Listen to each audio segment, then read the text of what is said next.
En el video anterior mirábamos el participio presente y decíamos que también hay un participio aoristo y un participio perfecto. En este caso vamos a ver el aoristo. En un video posterior vamos a ver cómo se traduce el aoristo a diferencia del presente. Van a haber similitudes y van a haber diferencias, obviamente. En el caso del aoristo, una cosa importante es notar su morfología para separarlo del presente. O sea, antes de saber cómo se traduce un presente o un aoristo, es bueno notar cuándo estamos frente a un aoristo o cuando estamos frente a un presente. Entonces, lo recomendable es que primero se memorice esta tabla y después se hagan los ejercicios.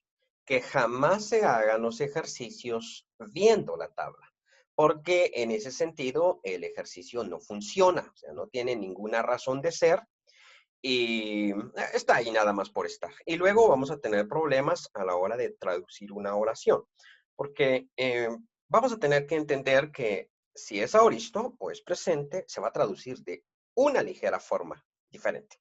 Pero para eso yo tengo que saber primero si el participio que tengo enfrente es un presente o es un aoristo o es un perfecto.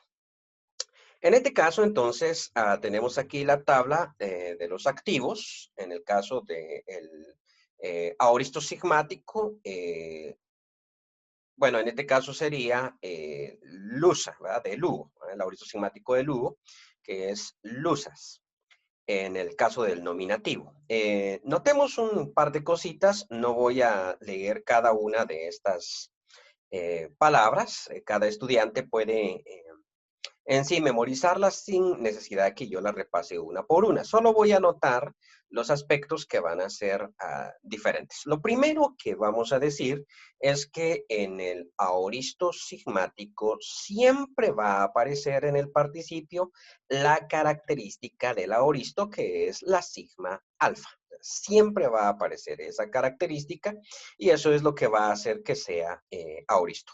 La declinación es prácticamente idéntica a la del presente. La diferencia sería esa, que por ejemplo aquí tendríamos luon, obviamente con nu, hay una otra pequeña diferencia, pero en el caso del genitivo es luontos y en este caso es lusantos. La diferencia es que allá hay una ómicron y aquí hay una sigma alfa. Y esa es la pequeña diferencia que hay entre el aoristo y el presente.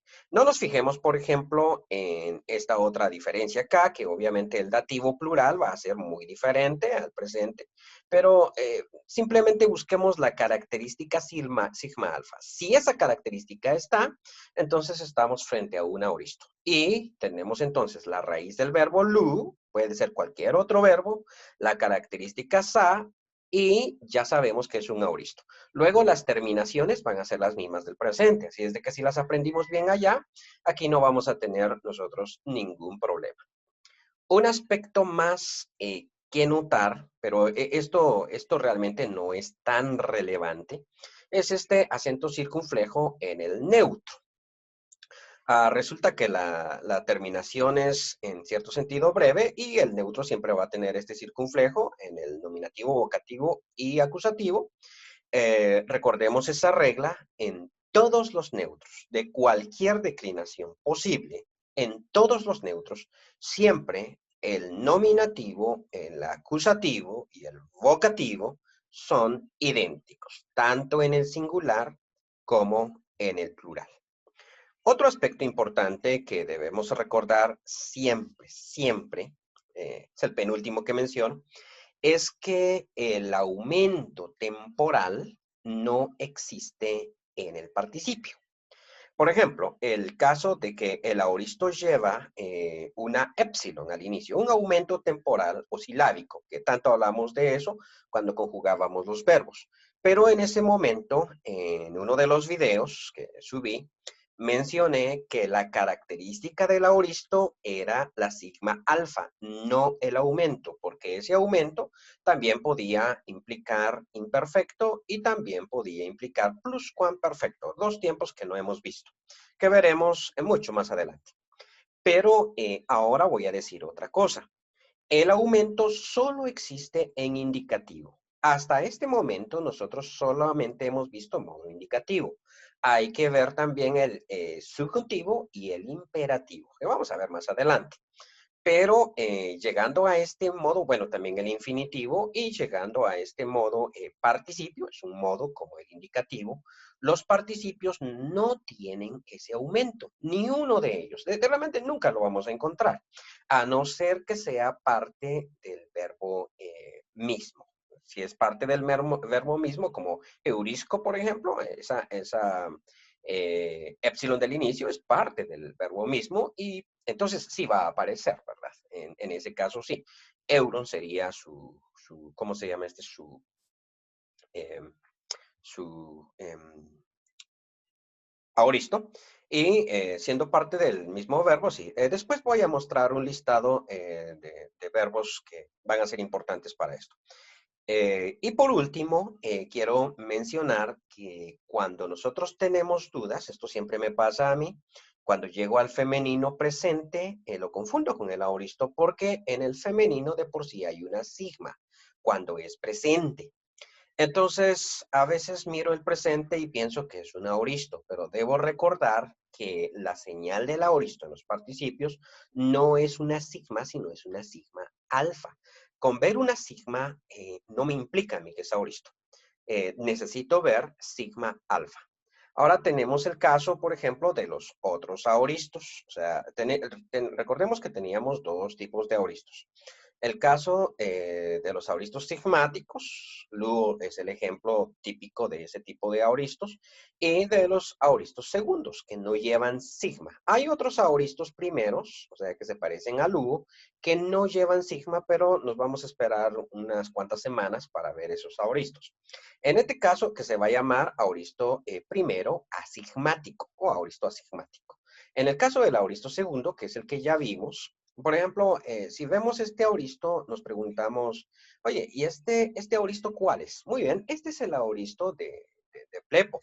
Lo que pasa es que si vamos a escribir un poquito acá, lo que pasa es que el aoristo de Plepo es, escribir acá, Eidon.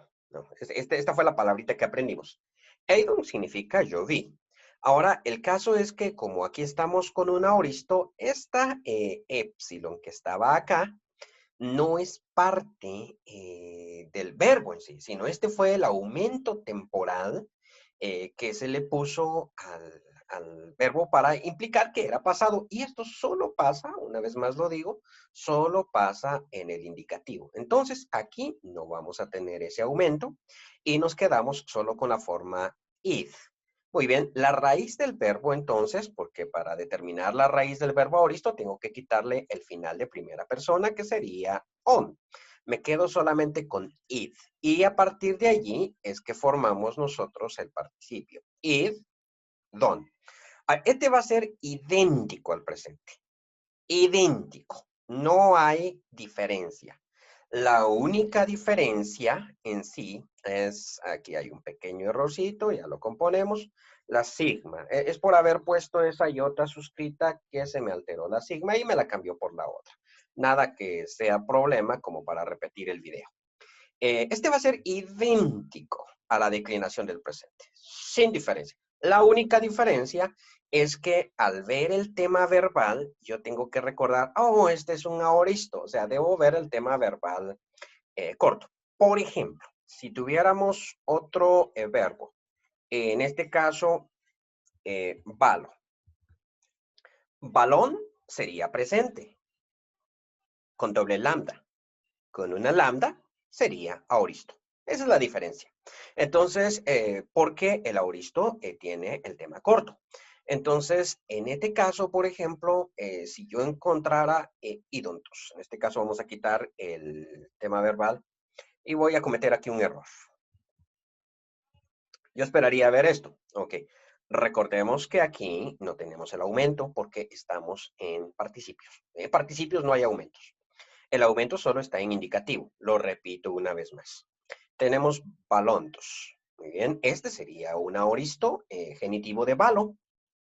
Y si tengo una doble lambda, entonces lo convierto automáticamente en un presente. La diferencia en el verbo valo es pequeñita, insignificante. Y pongo el verbo valo simplemente para ejemplificar esto. Claro, aquí teníamos nosotros el verbo eidon, o en este caso blepo o jorao, cualquiera de los dos en presente. Te recordemos que en presente hay dos verbos, blepo y jorao. Y cuando ya lo pasamos al aoristo sería eidon. Quitamos la épsilon que fue del aumento y nos quedamos solamente con id. Y id significa ver. ¿Verdad? Significa ver. Entonces, aquí es la que dio. Bueno, de hecho no pongo una traducción para el participio porque la traducción correcta del participio depende de su contexto.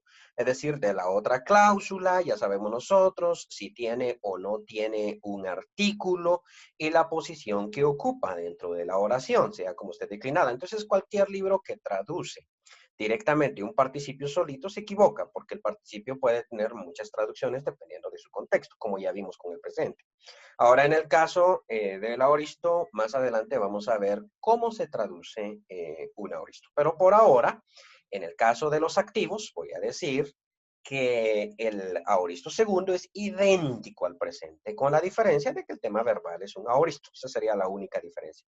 Y en el caso del aoristo primero, obviamente va a ser muy similar, prácticamente igual, con la excepción de que en el caso del aoristo va a tener, en vez de la Omicron, que siempre está en el presente, en el caso del aoristo va a tener la señal del aoristo, que es la sigma alfa.